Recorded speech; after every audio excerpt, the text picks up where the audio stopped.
Hello guys, in today's video I'm gonna show you how to manage power saving mode on your account on Telegram, easy and quick.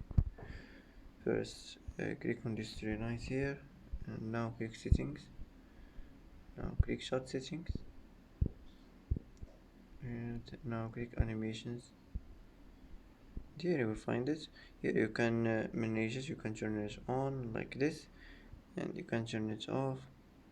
And that's it for today.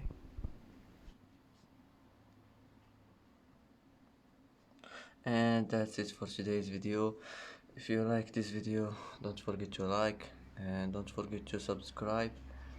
I hope this video is helpful for you, and thanks for watching until the end, and see you in the next video.